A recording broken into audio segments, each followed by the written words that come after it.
why don't we start by saying that Jason was a very special light in the lives of really everybody that knew him, which includes particularly all of his family members.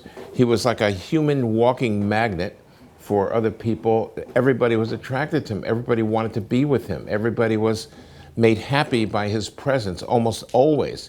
This goes for his friends, goes for his teachers, it goes for his, and of course it goes for his family. So you're having his name in the middle of your names, excuse me, is very special. And we just want to try to remember why that is. And now Grandma is going to say a couple of words. I think this is an incredibly special time. You know, it's always it's always a mixed emotional feeling to think about Jason and who he was and how incredibly special he was, and that we miss him also. And I just want to let you know that I'm going to probably cry a little bit, but I don't even get upset about that because, it's tears of love for you and for him.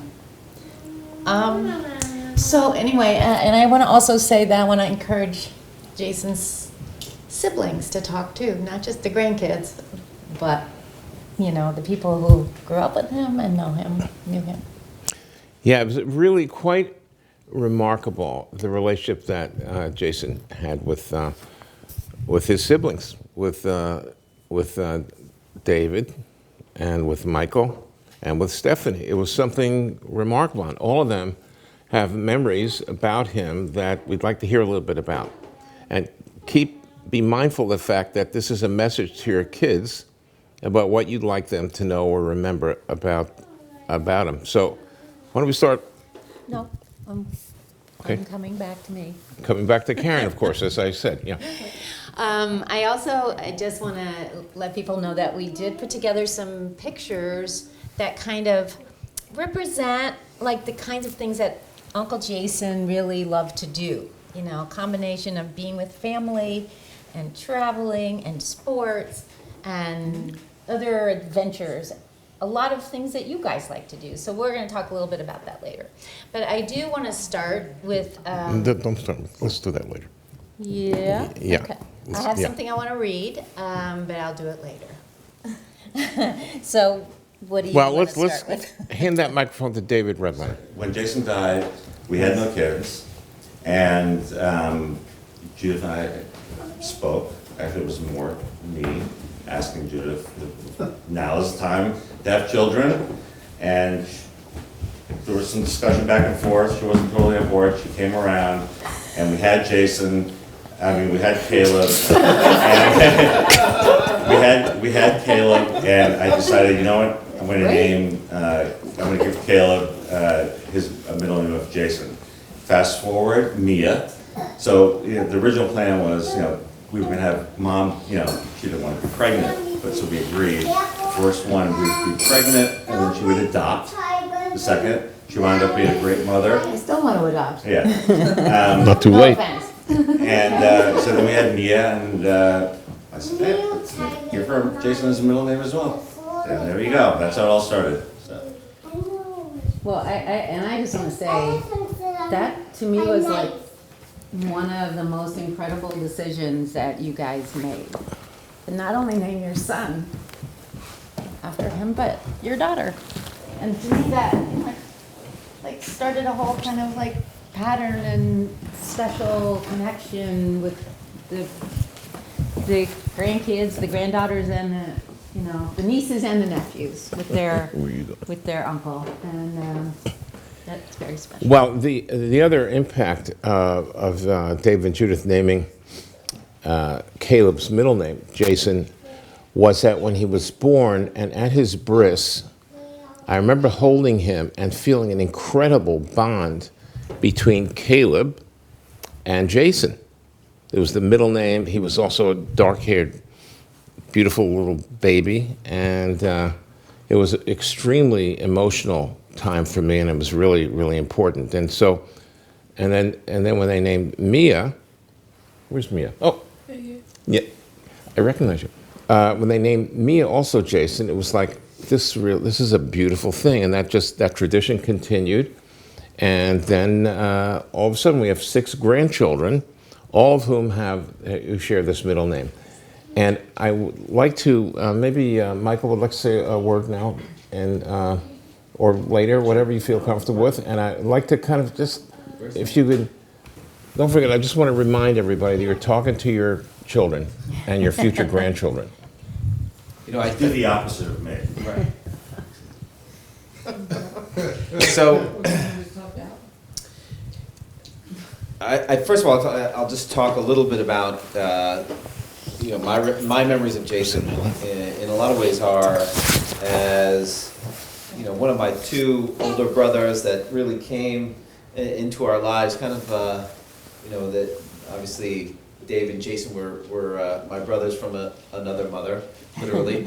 But And to clarify one thing, we didn't come into your lives, you came into oh yeah, that's I right. mean, come on. No, but you moved. You moved No, a little bit later on. But you moved to New Rochelle. I mean, to New Hartford a little bit later on. But I mean, I how lucky was I to have get these 2 older brothers who showed me how fun life could be.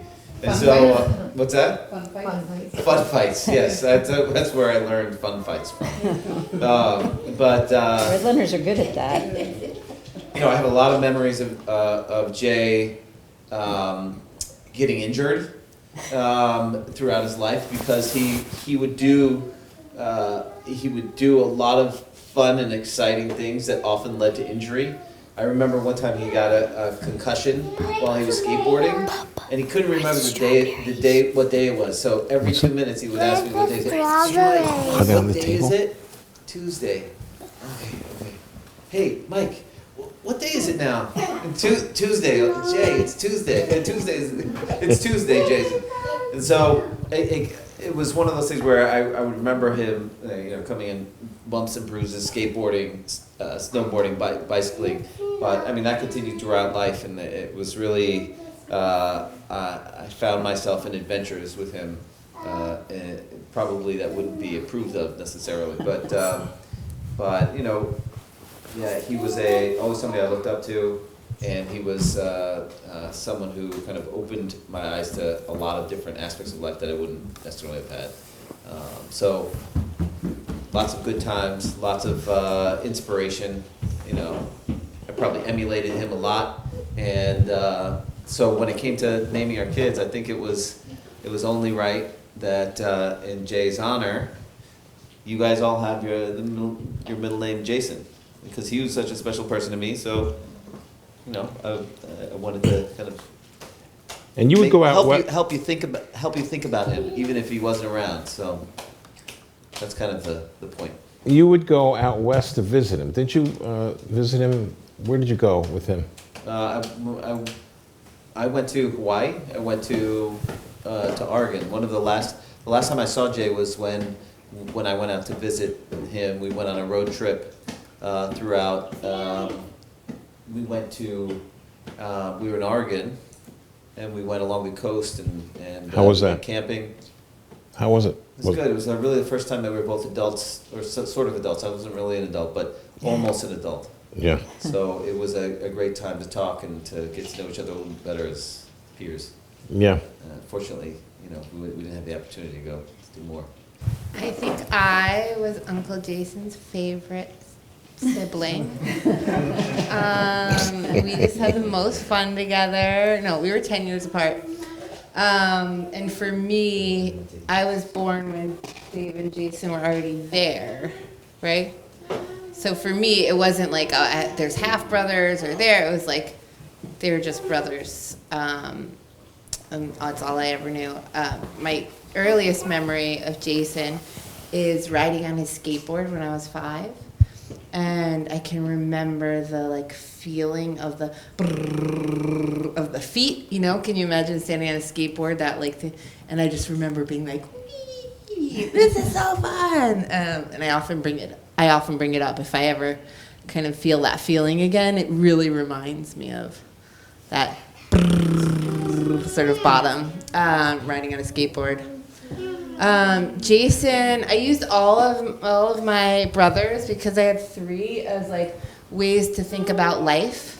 So I had my brother Dave, who I won't start with Dave. I had Michael, who was the goody two shoes. Naomi, do you know what a goody two shoes is? Yeah. Yeah. Okay. And so, how to be Only really her good. perception of it. How to be really good in school, and get good grades and be like a good kid. And then there was Dave, who was.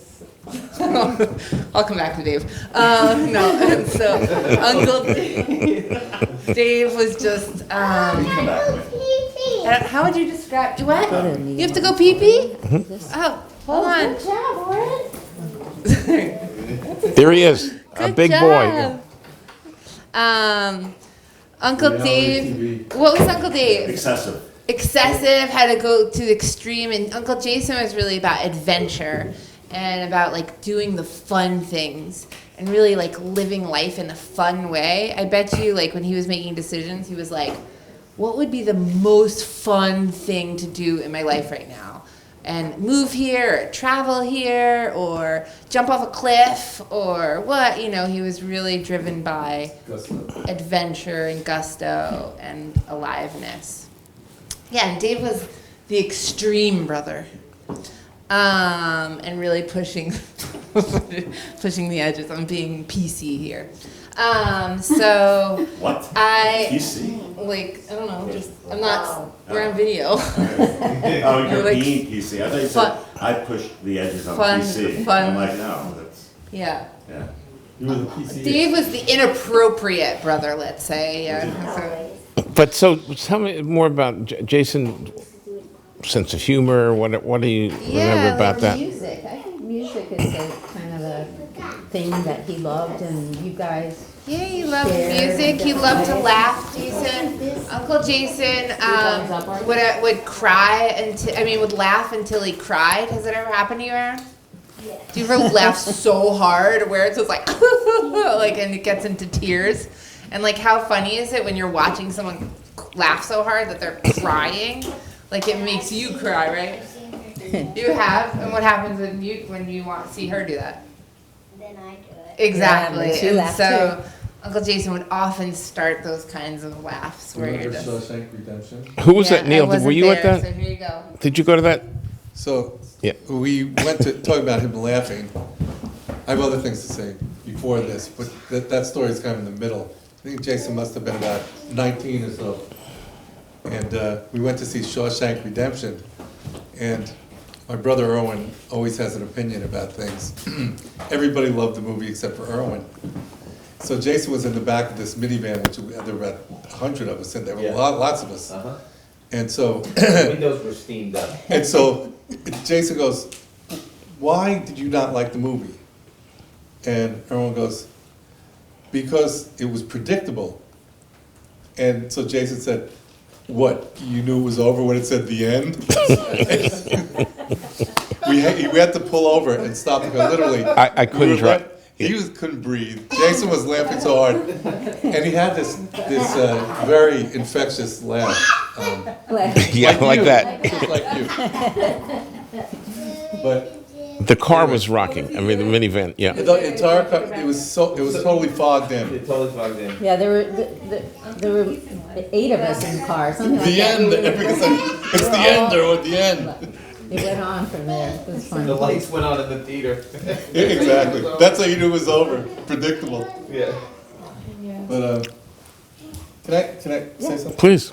So I actually, unlike me, I organized my thoughts, which I don't usually do. But this is kind of a very meaningful occasion for me as well.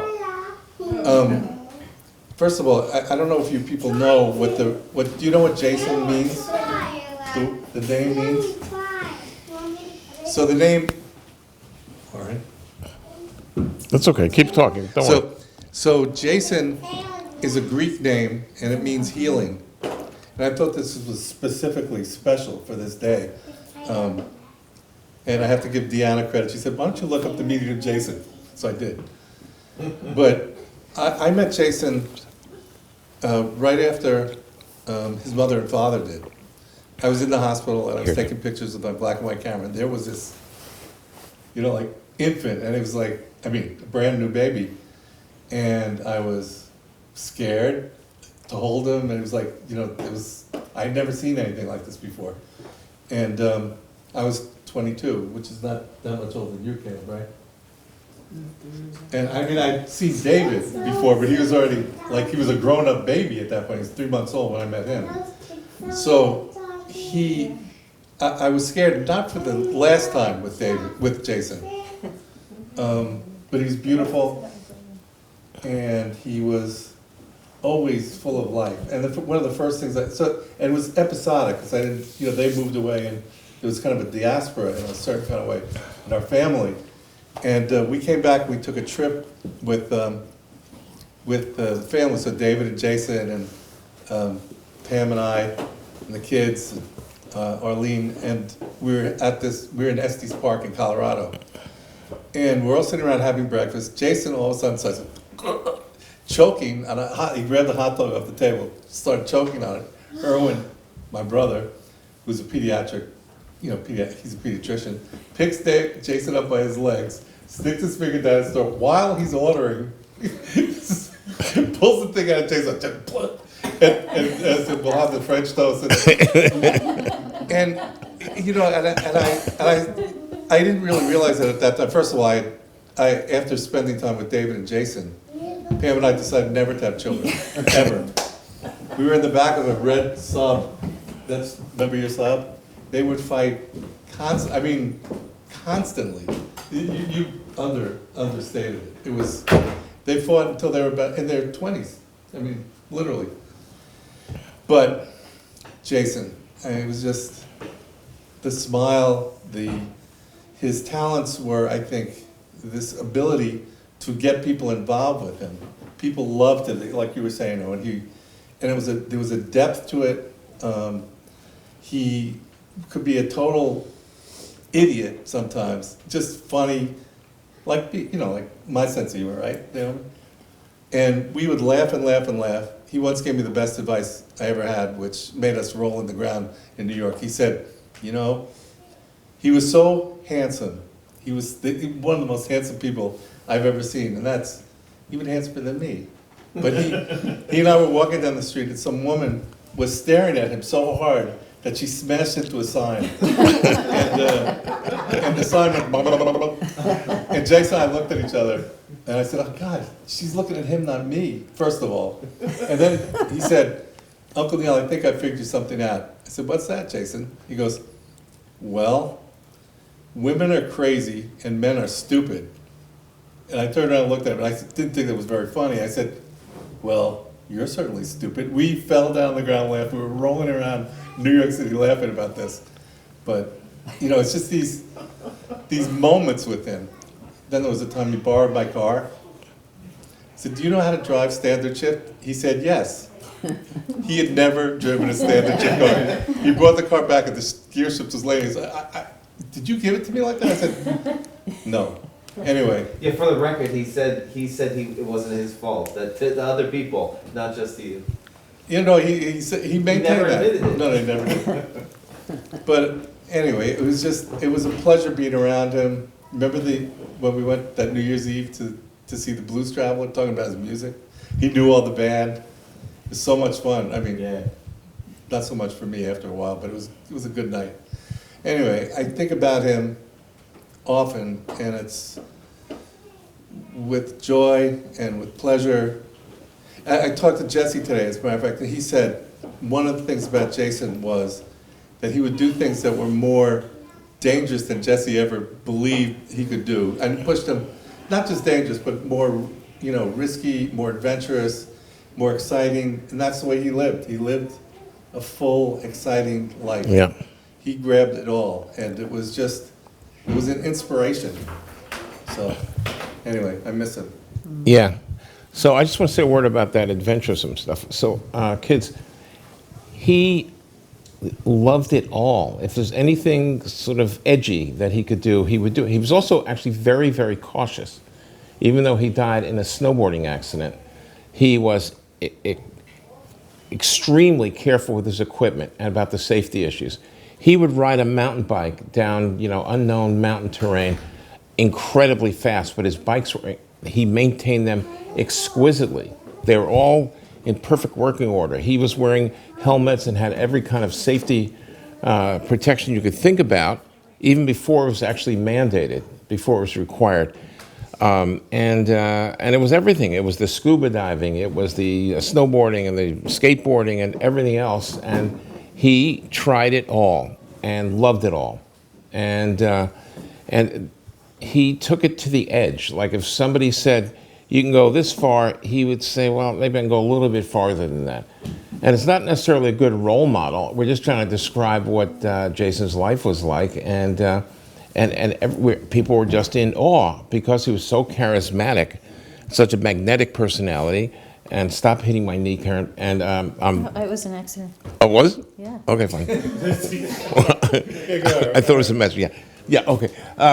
Anyway, so let's. I'd like to have Gloria say a word, and Gloria was Neil and my youngest brother, and we lost him a couple of years ago, and we're all still reeling from that. But Eric and Gloria, his wife of how many years? Well, this year would have been 39. Yeah. Were extremely close to Jason, and they loved him, and he loved them back. So I met Uncle Ricky and the family in 1976. And so here, Uncle Ricky and I, we met, we were young, we didn't have kids, but we tried to be very, well, I tried, I guess, to be good role model aunt and uncle for David and Sorry. I thought you were. And Rock and roll. we spent, yeah, until you found something during the garage sale when we were moving out of Florida. But that's another story. We would take David and Jason rollerblading or bowling or to parks. We just spent to the movies. We got such a kick out of taking these two kids, and your kids were younger, although we did take Jesse places also. And Michael was just a baby, and Rachel was just a baby at the time that I came on the scene. But Jason, he just would make you laugh. And he would make you watch him very carefully because he had to be the first. He wanted to dive right in. I remember we took them swimming someplace, and he was doing something that wasn't. I don't know. He was misbehaving, and so we said to him, "Sit down. Just sit here." And he was like, Okay, can I go back? Can I go back now? Can I go back now? I'm sorry. Like he just couldn't wait to get back in and start swimming again. And over the years, the relationship just kept growing and growing. And since Papa mentioned the biking at our house in New Rochelle, there's a nature trail, and Jason would take his bike, and he was always well equipped. And he would go on the nature trail mountain biking, and he would show up at our back door, covered from head to toe in mud, and banging on the door and saying, "Come on, let me in." And he'd be covered with dirt. We'd say, "No, we're not letting you in. Forget it." And he'd be like, "Oh, I'm so thirsty and it's cold." And we'd say, "No, you're too dirty. Take your shoes off." And that went on for some time. And, he was just joyous. Thanksgivings, oh my God. Oh, yeah.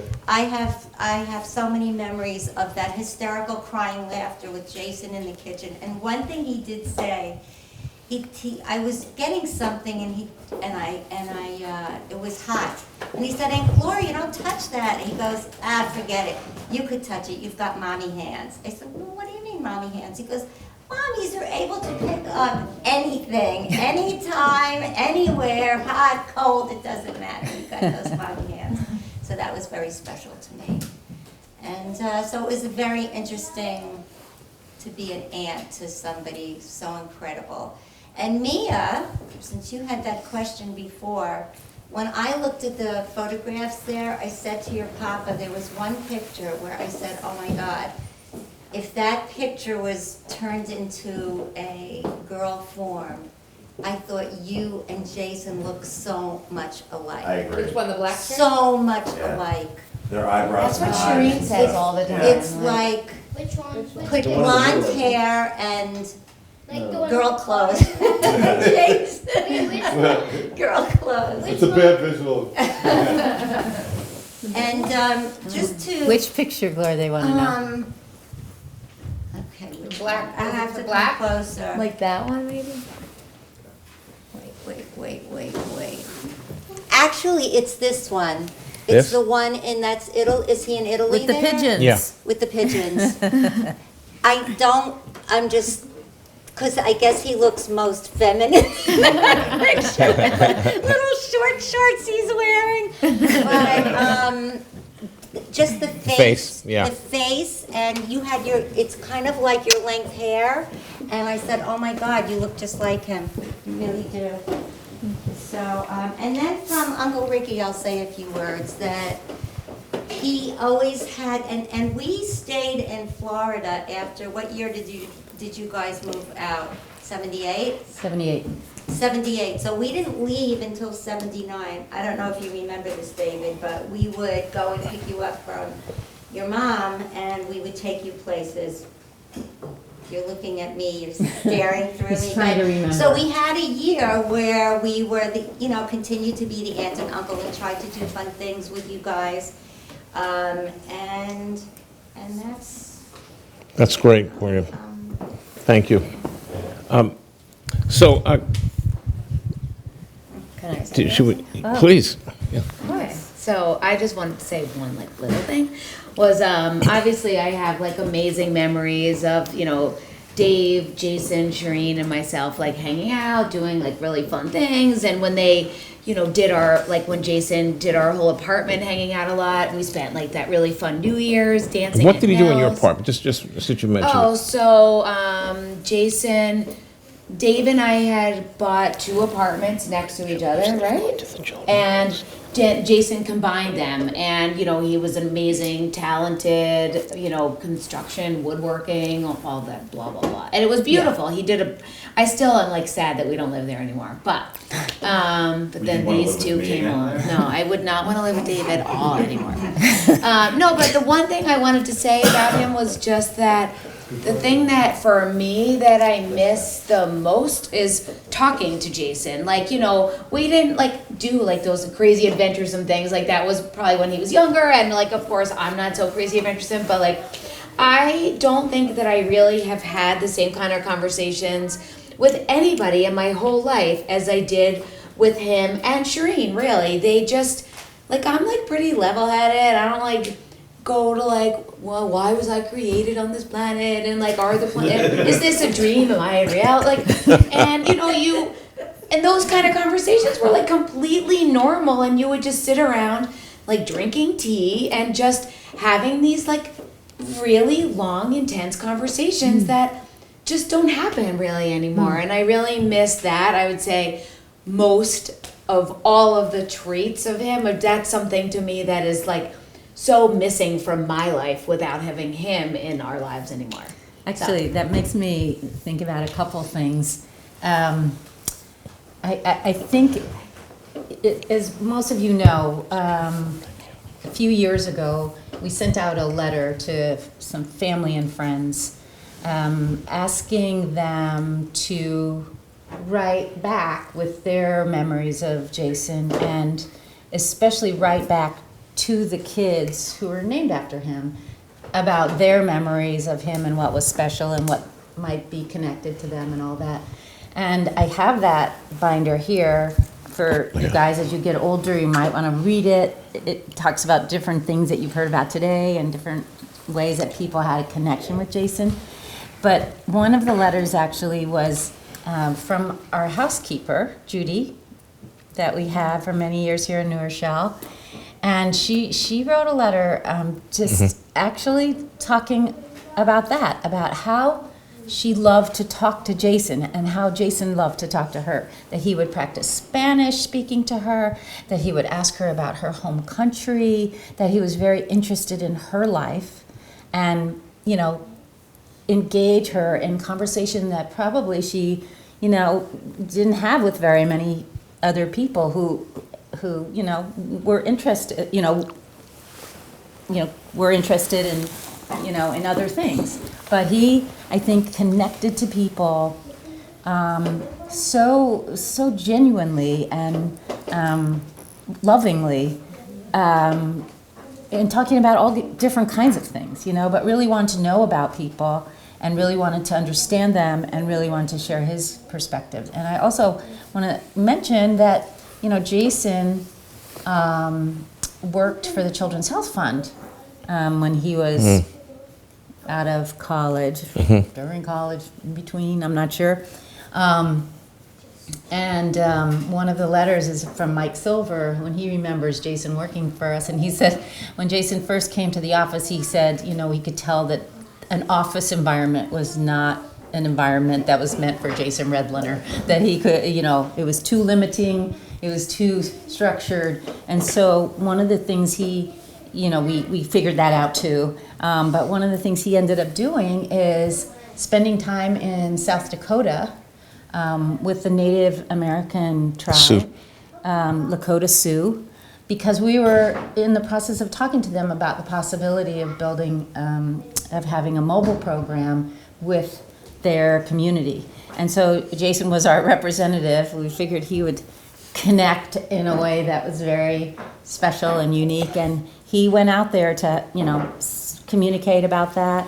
He experienced sweat lodges. You know, he did ritual dancing with them. You know, he's developed this incredible connection, you know, with them in a way that really facilitated, you know, talking. That no one else could break through. No, nobody else from, you Yeah. know, our organization could have done it that way. But that just reminded me that, you know, that's a connection I think that you kids have too. You know, your ability to connect with your friends, your ability to be interested in your friends and think about what's special about other people, you know, is something that is in common, you know, with Uncle Jason. I actually have one left. I now remember my last memory of him. So I might as well document it as we speak before it goes away. So I remember I went to Oregon to visit him. I think it was like a month and a half, 2 months before he died. That's really nice. And we were in his house and we were playing Scrabble and we were having a lot of fun. Or Yahtzee. Boggle. And Judith, Boggle. Judith was there Boggle, too. oh yeah, yeah, we were, it was a lot of fun. And so we went to the kitchen and he liked to make concoctions of foods. And I remember we had crackers and stuff and he put this thing together and he was like, all right, open your mouth, you gotta try this. And he jammed it into my mouth. That's the last memory I have of him What was touching it. Some cracker and Not EYE. Condiments? Yeah, condiments. you're not gonna do EYE. EYE, yeah. What's that? What is You can that? go into that one. more detail. What's EYE? Whatever, it doesn't Well, matter. no, we they were were playing- Yeah, you tell. Yeah, we were playing Boggle. Wait, give him the mic. Were We you can't- there, Michael? Yeah, Michael Michael was was there. there, and Yeah. then he must have left. I think the and then- three of you, yeah, the three of you were, no, you. No, you weren't there. No, we were playing Boggle, and Jason was frustrated that he felt like he wasn't as intellectually capable as the rest of us, and so, you know, I don't know, definitely wasn't true, but he got so frustrated at one word that he felt like he didn't know. He goes, and he goes, he looked at, I think Judith's paper, he goes, EYE? EYE? What does that spell? That's not a word. What are these words? Yeah, what are these words? We're like, Jay, no. You know, I mean, just to think about spelled Jason. it wrong. Well, just to talk about Jason's spelling, there's a couple of letters that have, he was talking about some travels or trips, and he was talking about the things that he was taking with him, including his toiletry bag, which is toilet and tree.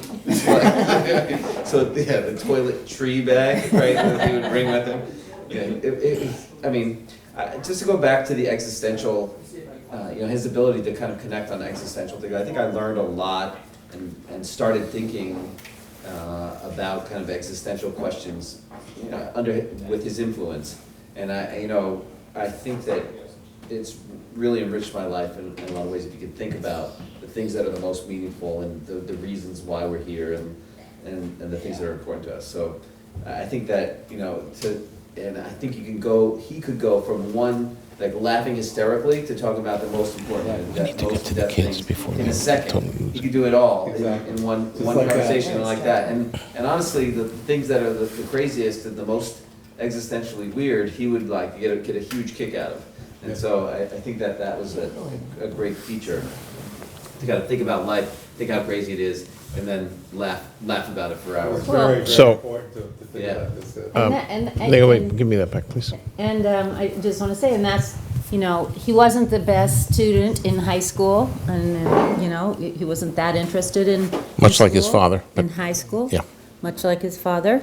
But when he did end up going to college, he found religion and the topics of religion and philosophy something that he was really, really interested in. And that's when he became kind of a much more serious kind of student and reader and thinker and talker, about existential issues and those kinds of topics.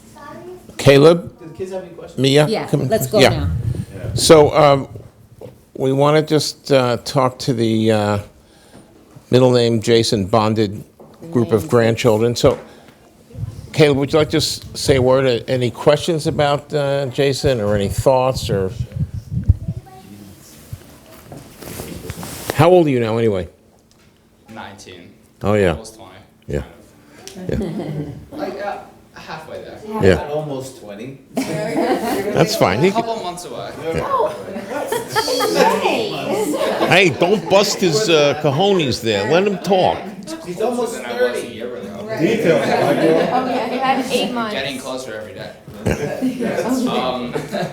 So, I guess as the oldest grandchild, I guess I didn't really start the tradition of having the middle name of Caleb, but I was the first person to be a part of the tradition. It's like I never knew Jason as a person, but in a way, with his name as my middle name, feel like I've known him from hearing all these stories about him. I feel like I know as much about him as, I guess not as much, but I know so much about him that I would have never known if he didn't have as many people who cared about him so much. These stories were never passed on. So stuff like this where we do get together and people share stories. It enlightens people who never knew him about what he was, what he cared about, what he was truly like and his passions. So I don't really have any questions because I feel like I know so much about him. But I'm gonna let somebody else go, and if a question pops up, If you were to describe him in a few sentences or words, what would you say? I would say he was a very charismatic individual who was very outgoing and kind of bonded with any person you came across, no matter their background, no matter what they were interested in. He would always find something to talk to them about. He was very adventurous. He was always up for the challenge. He would just do whatever came to his mind, and he wouldn't really let anything stop him. Good. I'm gonna give it to my sister. Really good. Thank you. Well said. Hello. I have a question. You didn't. Oh, do I have to say it? No, you got it, yeah. Okay, I want to know what the most extreme thing he did was.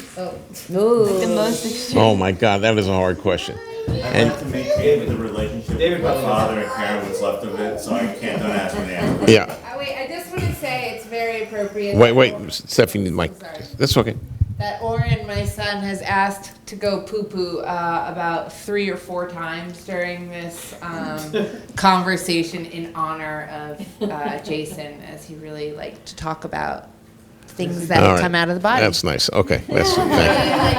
Thank you for that. Thank God John and Andrea are excellent editors. Okay. Well, this is who he was, so why did you? I'm teasing you. We're not going to edit. Don't you worry. But Mia, you're how old again now? 16? Almost 17, I guess. In fact, you're almost 18 now if you think about it. Another year and a half. What the, go ahead.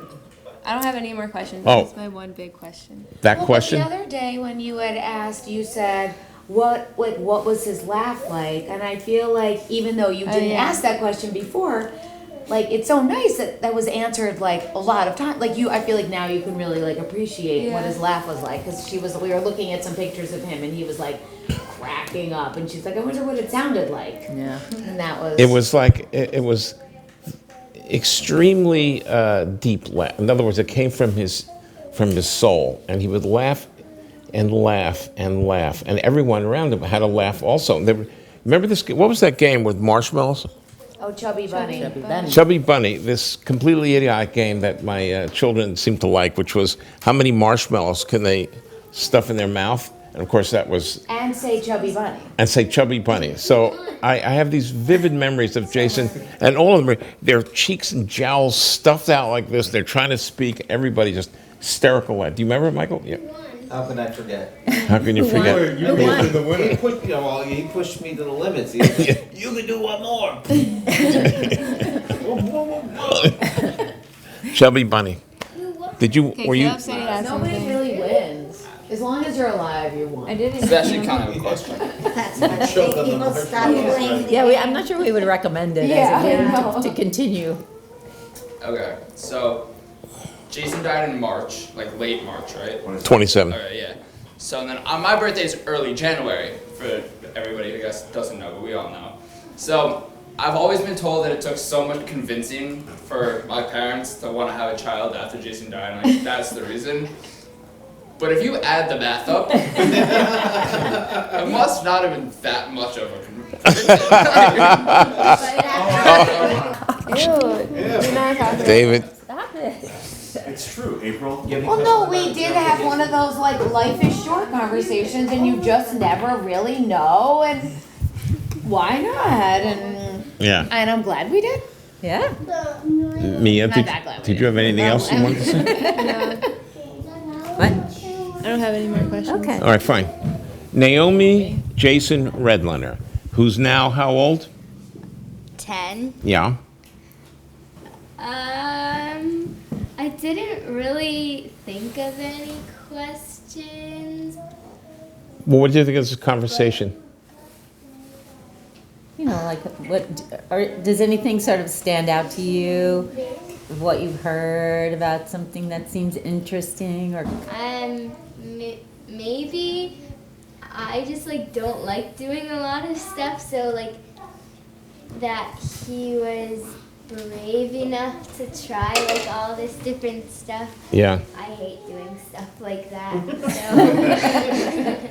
So But when did he start liking that stuff? Like how? As a baby. yeah. really, there's a picture of Jason, which we have someplace, which we'll put on the video ultimately. But it's Jason jumping across an opening in a dock, so there's some planks missing, and you see him. He's like at an angle. I have no idea how he Probably like made 4 it. years Yeah, old. maybe 4. But he was sort of like, How big was it? it was like the space was about this big, and he's like leaning over. Like, I'll show you that pic. We have it somewhere up here. But from an early childhood, he had to be like watched all the time. Yeah. He would jump, he would run, he would climb, much like, in fact, Oren, you know, who's Yeah. like sort of fearless as a baby and toddler. That was Jason from I very can tell early you age. My earliest, when Jason was 4, we lived in Miami with my mother, and he, I don't know why, but he decided he was going to follow me. There was a big tree that was growing up alongside our 2-story apartment building, and so I said, Jason, come on, let's go to the roof. So we climbed up the tree and made it to the roof, and then he could not get down, and the fire department had to come and get him. A rescue. Let me answer this question too, because what Erwin and Karen brought the boys up to Boston where we were living. They were still in Miami. So they brought the boys up so they could see snow. So we drove around and found a hill in a deserted farm area. And so we had sleds because we were in Boston already for a couple of years. Jason said, I gotta go first. He grabs the sled flies down the hill. Do you remember this, Ron? Right into a fence. I think we have videos of that. Yeah. Oh, we do have video, that's right. He veered around and bam, right into the fence and went, And then he came up laughing, right? came up laughing. And just one other thing. So we took Jesse and Jason and David. Oh no, I don't think Dave was there. Jesse and Jason, we took them to Disney. And we were on the ferry, and they were kind of walking around because it's Disney and figuring everything safe. And all of a sudden, I turned around to Pam and said, "Where are the boys?" I go up to the front of the ferry, and there's Jesse and Jason sitting on the front of the ferry, where the ferry's coming in with their legs hanging over the edge, where it's going to come into the ferry dock.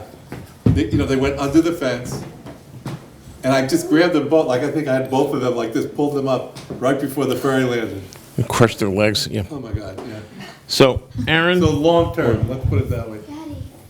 What? No, Aaron. Aaron, how old are you, by the way? I'm 7. Okay. I have a question. Yeah. Did you like biking more or climbing more? Oh boy. That's I think he liked biking a lot.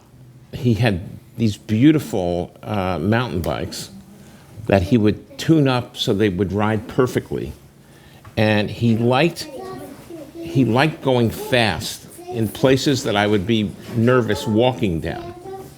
And he would go down as fast as he could go, and he just had an incredible time doing that.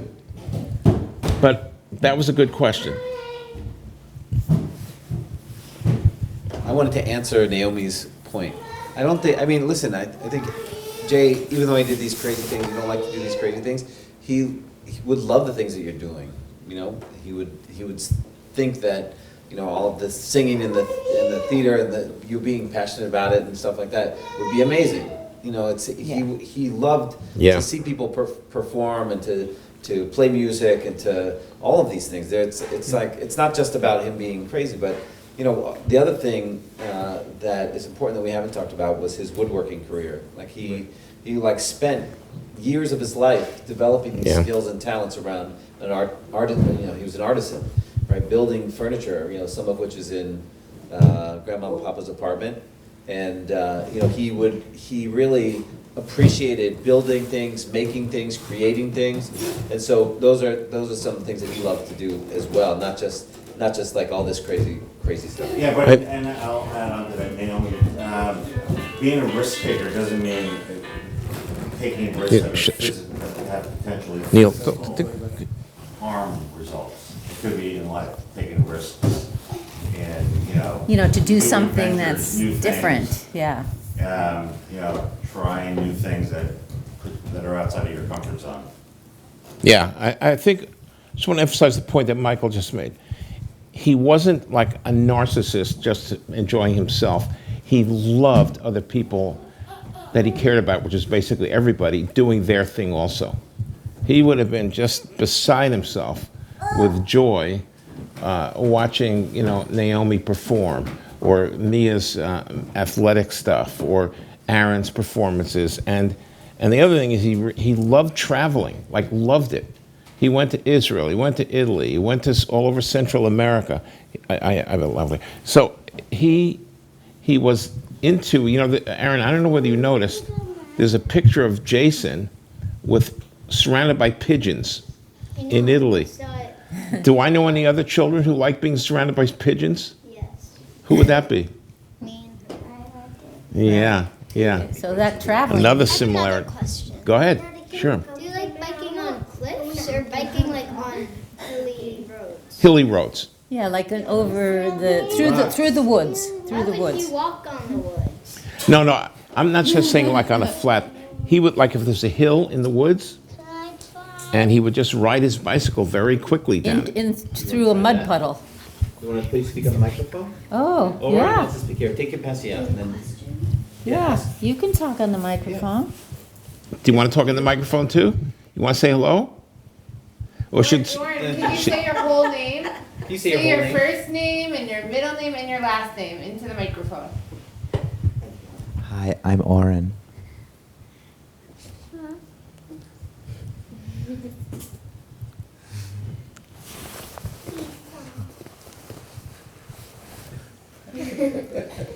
Say your name. say hi, Jason? Show him that. Can you say your name? Hi, I'm Oren. Can you guys also? Sam, show him how to talk it. Sam, show him how to talk into the microphone, please. So, your name is Samuel Pigeon. It's funny and horrifying story What is about it? when Jason was in What's your Russia name? with Yeah. because I feel like that's like a good one for them to go. Redlener. Yeah, Which one? yeah. When he was in Russia. With when he got sick and how he took it. Yeah, because Guys, I'll say something while I have the mic here. I think it's just like an interesting story. Say something, Warren.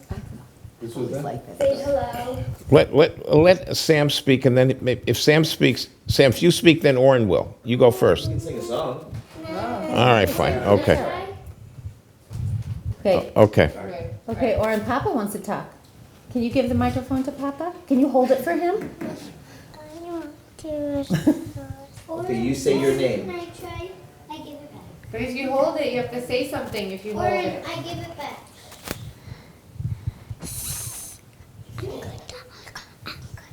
Okay, you talk. You talk.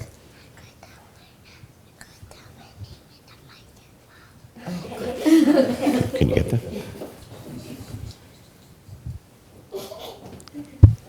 Say your name.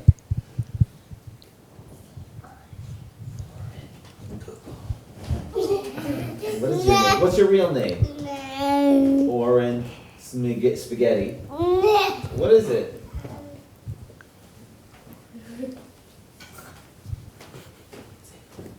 Don't lick it. All right, take it. All right. So But Arthur wants to say something. If he can. Do it, Arthur. I don't know. I don't know how you're gonna do it. Oren. okay. Oren, I'm gonna say something in the microphone. First one. First, you. Okay, go. Ready? 1, 2, 3, go. Say orange, orange. Say orange,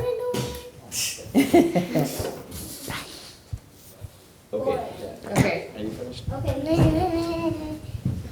It's time. You know, Judith reminded me of something that while that's unfolding, a really actually important story about Jason and his character. So when he was, how old was he, 14, Karen? 14. When Jason was 14, he went, he can hold it. He can, let him hold it. I'm a guy have the lavalier. I don't need the mic. Maybe. You hold it. That's fine. No, but he's talking. You could hear that. It doesn't matter. It's fine. John, it's okay if I speak while he's holding the mic? Okay.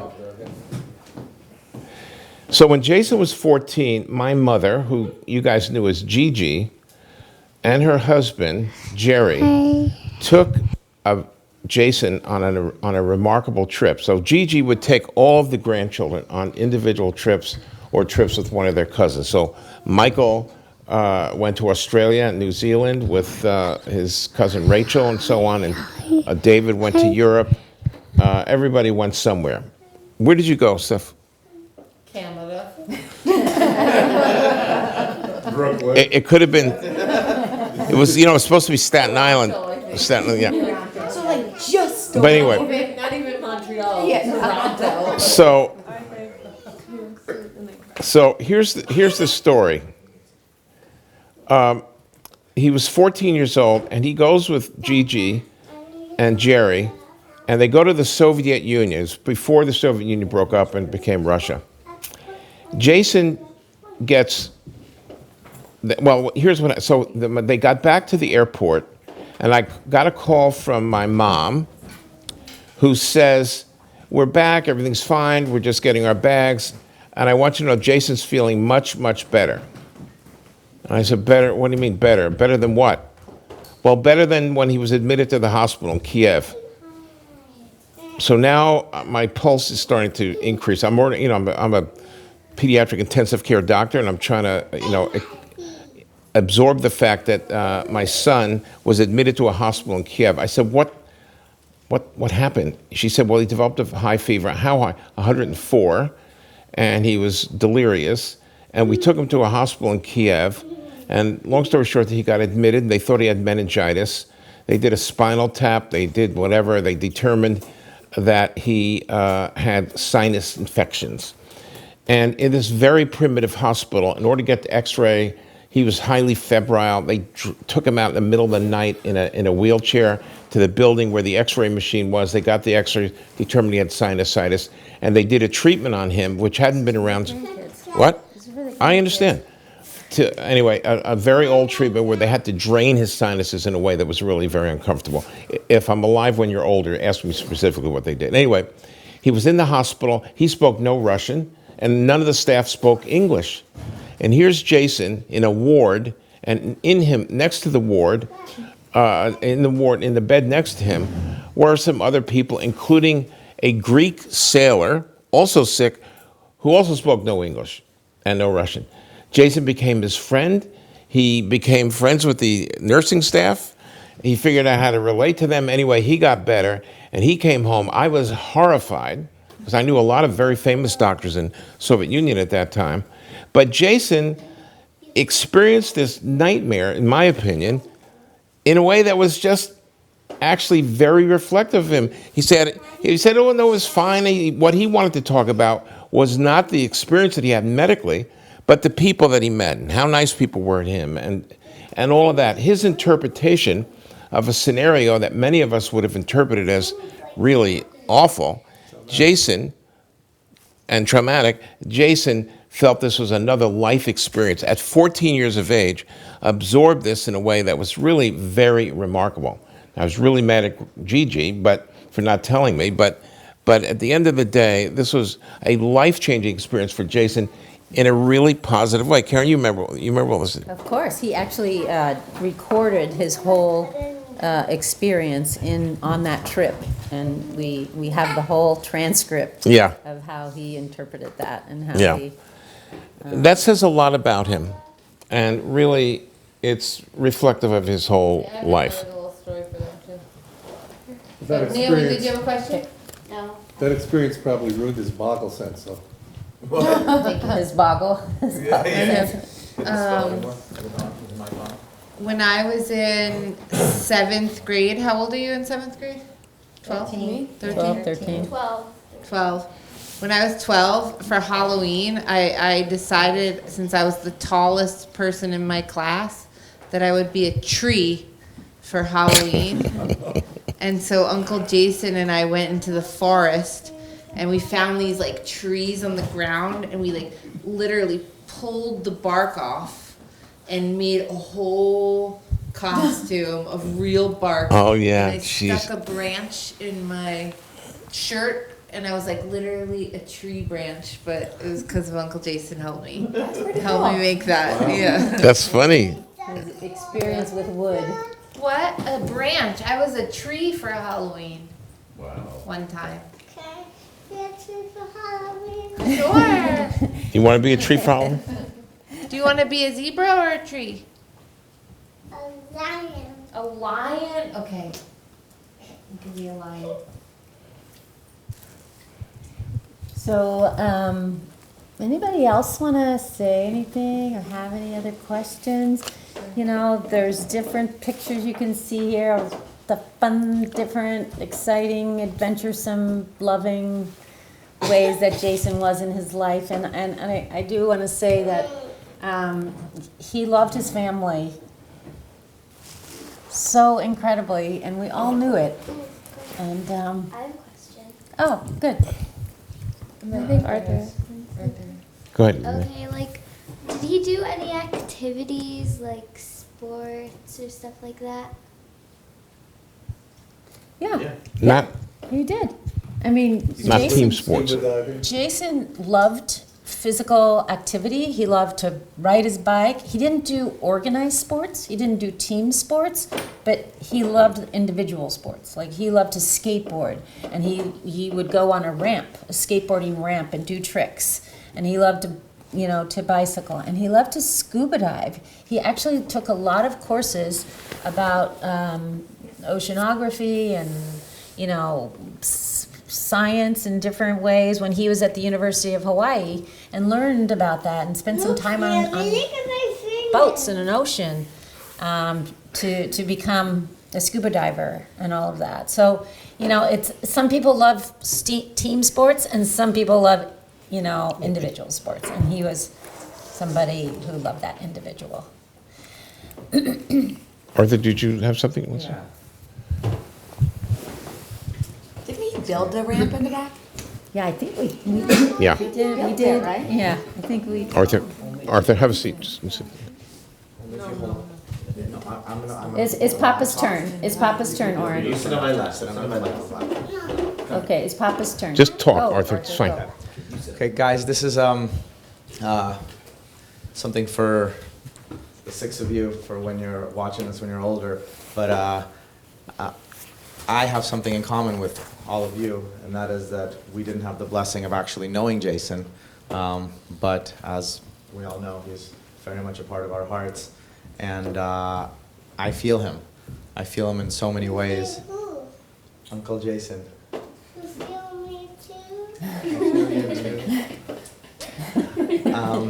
And one particular thing I wanted to share with you, an experience I had. I'll share with you, yes. I'm sharing it with you. That I hope you think about later when you watch this later in life when you're my age or older. And that's an interesting thing that happened to me. I always saw and felt about Uncle Jason that he was older. And his picture hangs in our home. He was 10 years older than Stephanie. So I always thought of him as an older person. And he looked kind of timeless and ageless. You can't really tell how old he is when you look at him. And then at one point I realized that I'm actually much older than he was.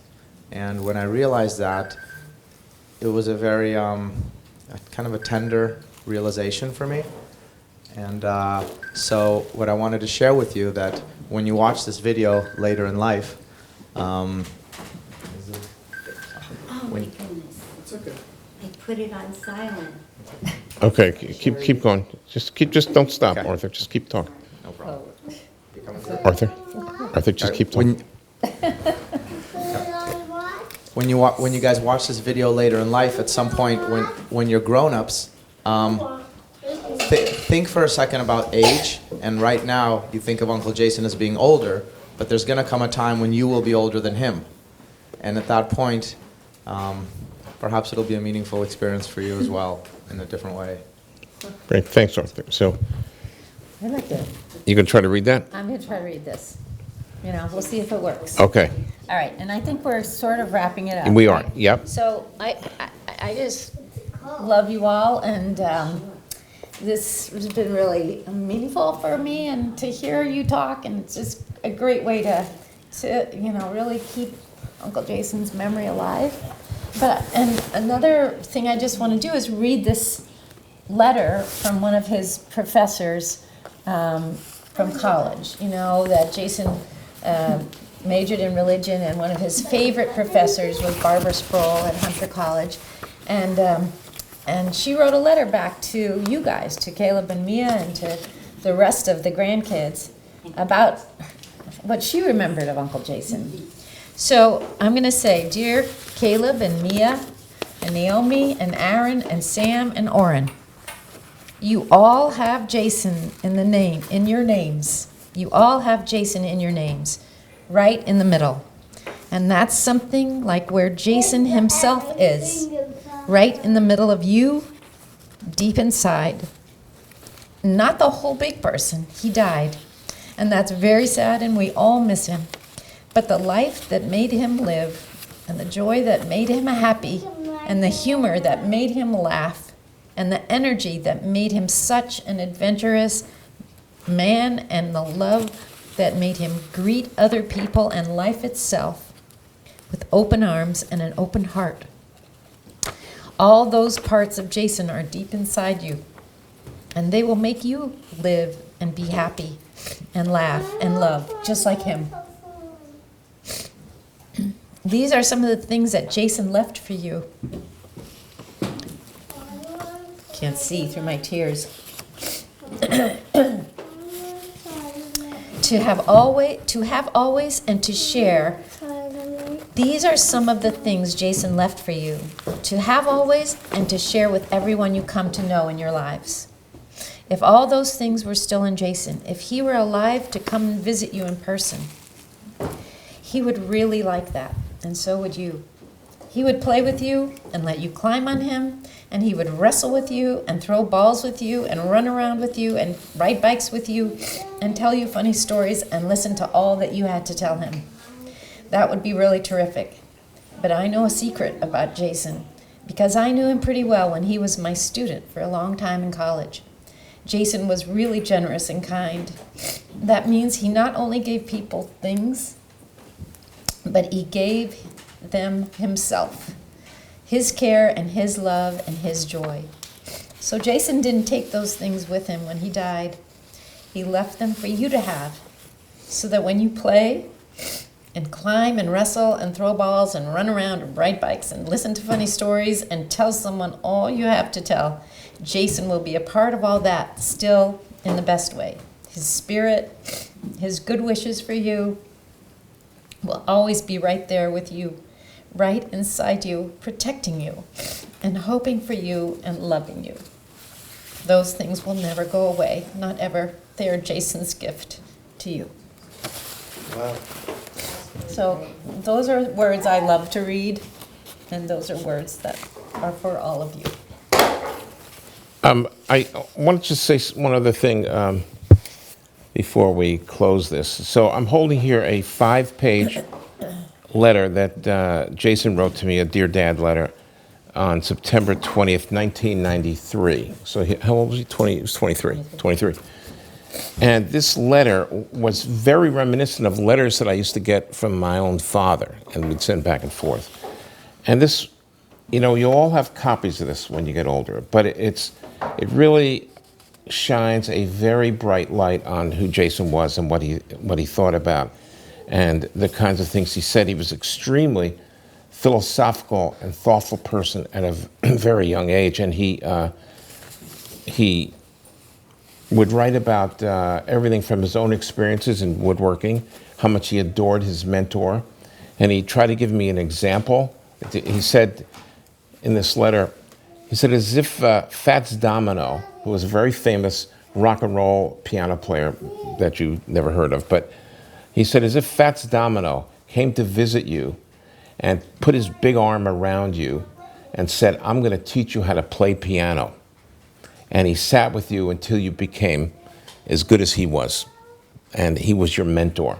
That's the way I feel about James, Jason said, who was his mentor in woodworking. He was completely exhilarated and excited about these experiences, and it's one after another. And I think, the one other thing that's in this letter that's very interesting is there was lots of negotiations around real big problems in the world between the Soviet Union and America. And Jason expressed some very profound and interesting thoughts about his hopes for peace in our time. It was just a whole other dimension of him that doesn't get talked about much. So he was otherworldly and very worldly at the same time. And to me, that's one of the things that made him extraordinarily special. Not many people can write this. And when you get older and when you're ready to, we have other letters from him. They're worth reading. They're all part of Jason.